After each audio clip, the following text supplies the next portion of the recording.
Since the beginning of June, ZANU PF, with the help of Mnangagwa's government, has been cracking down on Mr. Chamisa's support base, and abductions have increased.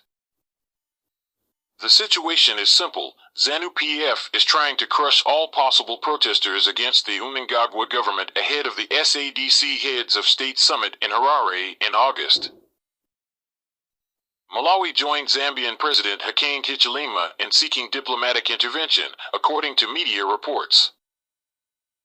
Meanwhile, Russian President Putin had a meeting with President Mnangagwa of Zimbabwe. In Kenya, President Ruto faces resistance against hiking taxes, such as the VAT on bread at 16%, and announced a meeting to resolve the issues after massive protests in the country. In South Africa, Cyril Ramaphosa has begun his second and final presidential term under a coalition government with the Democratic Alliance Party. This week, the Democratic Alliance fired a racist member of parliament after discovering his hate speech insulting black people. In Israel, airstrikes in Rafah are ongoing, and 10 people were reported dead in Palestine. On the other hand, Israeli Prime Minister Benjamin Netanyahu says America is prolonging the war by withholding weapons that could be used to eliminate Hamas more quickly. Mr. Chamisa has denied ZANU PF and Mr. Mnangagwa's claims of having had a useful dialogue.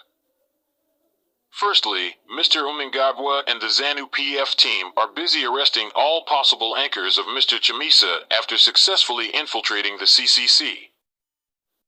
ZANU PF is not relaxing but rather using the CIO and CID to arrest all those planning to stage demonstrations at the upcoming SADC chairmanship of Mnangagwa. Bishop Mapanga has been critiquing Mr. Mnangagwa on social media platforms and was abducted this week. Many others were interrogated and beaten badly by the CIO, CID, or ZANU PF hired police officers. James Timba and a group were also arrested and allegedly accused of planning to demonstrate against the Mnangagwa government. Mr. Zuma is forging an opposition alliance with the EFF to face off against Cyril Ramaphosa and the DAANC coalition government.